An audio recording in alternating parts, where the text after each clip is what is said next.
नमस्कार आप सभी को।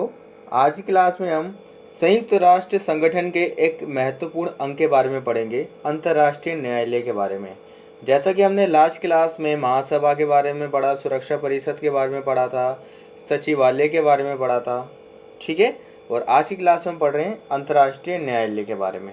ओके, ये भी एक महत्वपूर्ण अंग है संयुक्त राष्ट्र संगठन का। चलिए स्टार्ट करते हैं।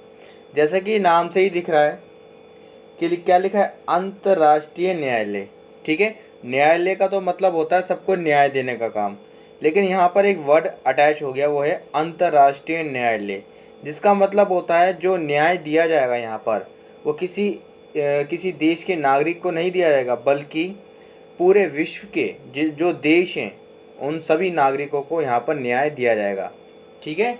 यहाँ पे जो केस आते हैं, यानी कि जो फैसले होते हैं, जो मुकदमे दायर होते हैं, वो किसी दो राज्य के नहीं होते या फिर कोई दो क्षेत्र के नहीं होते। यहाँ पर जो प्रॉब्लम्स के ऊपर जो बात होती है वो अंतर्राष्ट्रीय स्तर की होती है। कहने का मतलब होता है दो देश के बीच के तनाव की बात होती है, ठीक है ना, जहाँ पर एक देश दूसरे देश के ऊपर आरोप लगाता है, ठीक है। फॉर एग्जाम्पल के लिए जैसे पाकिस्तान जो है इंडिया के ऊपर आरोप लगाता रहता है। पाकिस्तान जो है अपनी संधियों का कभी पालन नहीं करता, यानी कि जो कश्मीर को लेके जैसे प्रॉब्लम्स हो गए, चाइना को लेके प्रॉब्लम्स हो गए, ठीक है, नेपाल को लेके प्रॉब्लम हो गए, अमेरिका और चाइना के बीच में जो प्रॉब्लम्स हो गई, यानी कि जो इस तरह के इंटरनेशनल इशू हैं, जो अंतर्राष्ट्रीय स्तर पर जो प्रॉब्लम्स हैं, उनका निर्धारण अंतर्राष्ट्रीय न्यायालय में किया जाता है, ठीक है। तो ये बात आपको समझ आ गई होगी कि इसके अंदर जो मुकदमे जो कार्य किए जाते हैं, जो न्याय दिया जाता है, वो अंतर्राष्ट्रीय स्तर पर दिया जाता है, ठीक है। ओके, अब जैसा कि लिखा है संयुक्त राष्ट्र संगठन का एक न्यायिक अंग है। यहाँ पे क्या मिलता है भाई, न्याय मिलता है सभी को, ठीक है। इसमें क्या होता है, 15 न्यायाधीश होते हैं, ठीक है। 15 न्यायाधीश होते हैं, कहने का मतलब है यहाँ पर 15 जज होते हैं, जिनका कार्यकाल होता है 9 वर्ष के लिए, ठीक है। इनको 9 साल के लिए चुना जाता है। जैसे हमारे देश में प्रधानमंत्री को 5 साल के लिए चुना जाता है, उसी तरीके से यहाँ पे जो जज हैं वो 9 साल के लिए चुने जाते हैं। लेकिन यहाँ पे जो न्यायाधीश होते हैं ना, जो जज हैं, ठीक है, जो न्यायाधीश हैं, इनमें से 5 का, यानी कि 9 में से 5 न्यायाधीश का कार्यकाल हर 3 साल बाद समाप्त हो जाता है, ठीक है। जैसे कि राज्यसभा का कार्यकाल 6 वर्ष का होता है, उसमें लेकिन 2/3 सदस्यों का कार्यकाल, ठीक है, 2/3 सदस्यों का कार्यकाल 2 साल में समाप्त हो जाता है। या तो वो रिटायर हो जाते हैं या उनकी जगह नए सदस्यों को चुना जाता है, ठीक है। ओके, इसी तरीके से संयुक्त राष्ट्र संगठन का जो ये अंग है अंतर्राष्ट्रीय न्यायालय, इसके अंदर जो 15 न्यायाधीश होते हैं, उनमें से 9 साल के लिए चुने जाते हैं ये 15 न्यायाधीश, और 5 न्यायाधीश का जो कार्यकाल है वो हर 3 साल बाद क्या हो जाता है, समाप्त हो जाता है। इनकी जगह नए जज को चुना जाता है, यानी कि अलग अलग देश के जो अध्यक्ष होते हैं उनको चुना जाता है, ठीक है, न्यायाधीश के रूप में। ओके, अब यहाँ पर जो होता है कार्य, दूसरा पॉइंट है, कानून संबंधी प्रश्नों पर संयुक्त राष्ट्र को सलाह देने का इसका कार्य है, ठीक है। कानूनी संबंधी प्रश्नों पर संयुक्त राष्ट्र को सलाह देना इसका प्रमुख कार्य है, ठीक है भाई, प्रमुख कार्य इसका। जैसे कि हमारे देश के जो प्रधानमंत्री हैं, उनका भी ये कार्य होता है कि हमारे जो देश के राष्ट्रपति हैं उनको सलाह देना, ठीक है। और ये जो चैप्टर का नाम है अंतर्राष्ट्रीय न्यायालय, यानी कि जो यहाँ पे जो जज हैं, ठीक है, जज का भी काम होता है जो संयुक्त राष्ट्र संगठन का मुख्य सचिव है, ठीक है। मुख्य सचिव जिसे बोलते हैं हम, मुखिया कह सकते हो, उनको सलाह देने का कार्य भी अंतर्राष्ट्रीय जो जज हैं उनका भी कार्य होता है, ठीक है। जिस तरीके से भारत का सुप्रीम कोर्ट है, उनके जो न्यायाधीश होते हैं चीफ जस्टिस ऑफ इंडिया, वो भी हमारे राष्ट्रपति को सलाह देते हैं नीति कानून बनाने में, क्योंकि जब उनके साइन होंगे तभी तो कोई एक कानून बनाया जाएगा, ठीक है। उसी तरीके से महासचिव को भी, ठीक है, अंतर्राष्ट्रीय न्यायालय के जो न्यायाधीश होते हैं वो क्या करते हैं, सलाह देते हैं कि सर आप इस पे कानून बना सकते हैं, ठीक है, इस पे बनाओगे तो ज़्यादा ऐसे अच्छा रहेगा। तो आप इस बात को समझ आ गया होगा आपको ये बात कि कानूनी संबंधी प्रश्नों पर संयुक्त राष्ट्र को सलाह देना इसका प्रमुख कार्य है, ठीक है, कि ताकि कोई अच्छा कानून बनाया जा सके, ठीक है।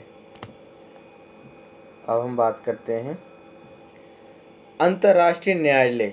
ठीक है, विभिन्न देशों के बीच कानूनी विवादों की पुष्टि करता है। जैसा कि मैंने आपको पहले बताया कि भारत पाकिस्तान है, और भारत नेपाल है, भारत चाइना है, अमेरिका चाइना है, ब्रिटेन चाइना है, यानी कि जो ये विवाद है ना, उनको हल करने का कार्य भी अंतर्राष्ट्रीय न्यायालय का होता है। ठीक है, अंतर्राष्ट्रीय न्यायालय विभिन्न देशों के बीच जो कानूनी विवाद की पुष्टि करता है कि किन वजहों से इन देशों के बीच में तनाव शुरू हुआ है।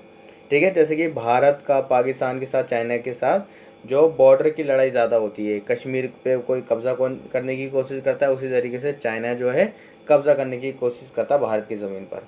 ठीक है, कहने का मतलब है अंतर्राष्ट्रीय न्यायालय रीज़न सर्च करने की कोशिश करता है कि किन वजह से देशों के बीच में तनाव उत्पन्न हो रहा है और उनका सल्यूशन किस तरीके से किया जा सकता है। ठीक है, ओके। अब हम बात करते हैं ये वाला, अंतर्राष्ट्रीय न्यायालय अंतर्राष्ट्रीय कानूनी और संधियों की व्याख्या करता है। ठीक है,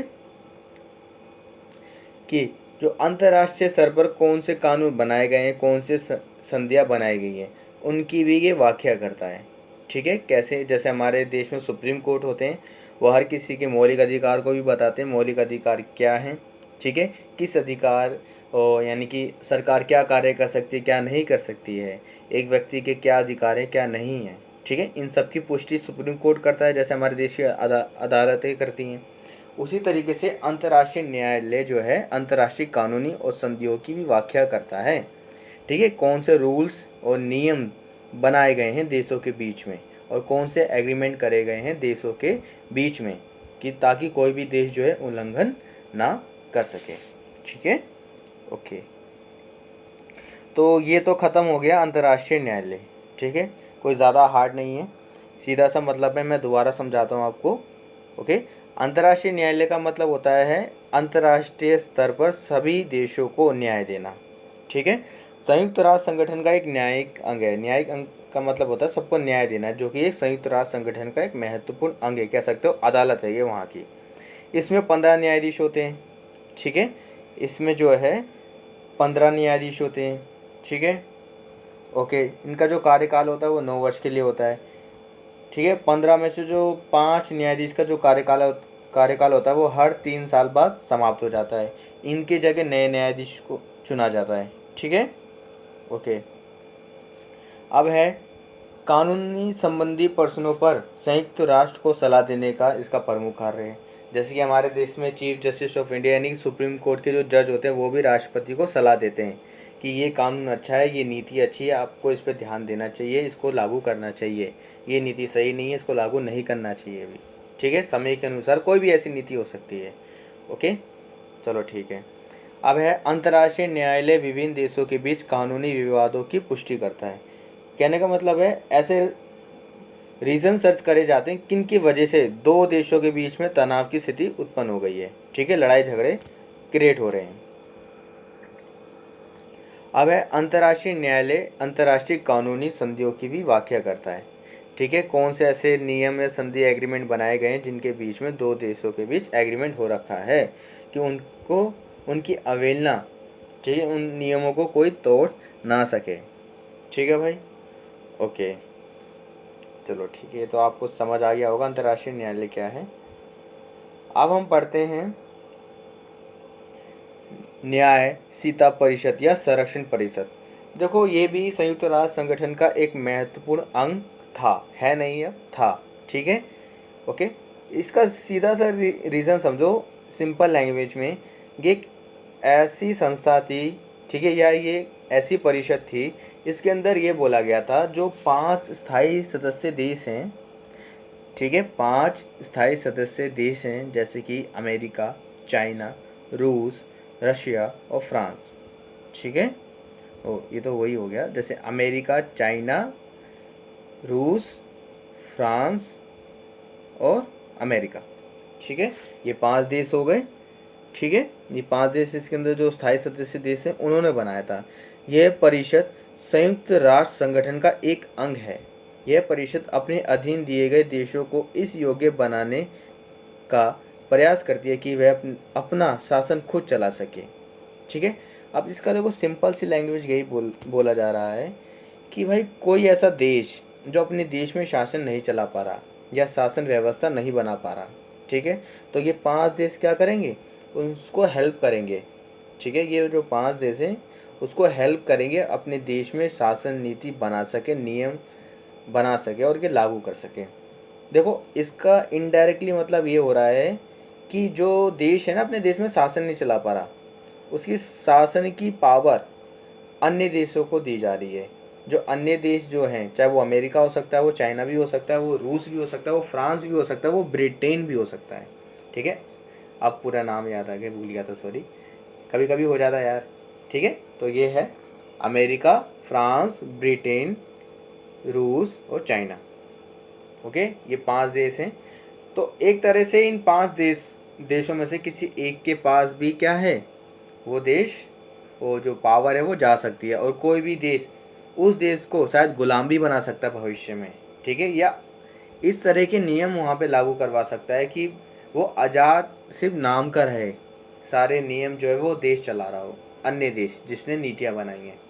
ठीक है, तो इसलिए इस न्याय परिषद को समाप्त कर दिया गया था 1994 में, क्योंकि कोई भी देश नहीं चाहेगा कि उसकी जो पावर है, उसकी जो सत्ता है, या उसकी जो राजनीति है, या उसके देश के जो नागरिक हैं वो किसी अन्य देश के अधीन हो जाएं। ठीक है, या उसके गुलाम बन जाए, या उसकी नीतियों पे कार्य करें, कोई भी देश नहीं चाहेगा। ठीक है, तो इस परिषद के समर्थन में सिर्फ ये 5 देश शामिल थे। मैं दोबारा नाम बताता हूँ, ब्रिटेन, अमेरिका, फ्रांस, रूस, ठीक है, और अमेरिका। ठीक है, समझ गए, ब्रिटेन, फ्रांस, अमेरिका, रूस, चाइना। ठीक है, ये 5 स्थायी देश बस ये समर्थन में थे, बाकी अन्य देश कोई ज़्यादा इस परिषद के समर्थन में नहीं था।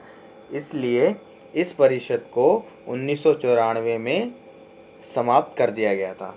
ठीक है, ओके, किसी को कोई डाउट हो तो कमेंट ज़रूर कर देना। ठीक है, और इसको नोट ज़रूर कर लेना, आपके एग्ज़ाम के पर्पज़ से इम्पोर्टेंट है। कभी क्वेश्चन पूछ लिए जाते हैं, जब भी आपके स्कूल वगैरह स्टार्ट होंगे तो क्वेश्चन ज़रूर पूछे जाएंगे, तो इनको ज़रूर नोट कर लेना। Thank you. ओके, मिलेंगे आपसे नेक्स्ट वीडियो में। मैं ताराचंद। किसी को कोई डाउट हो तो ज़रूर कमेंट कर देना।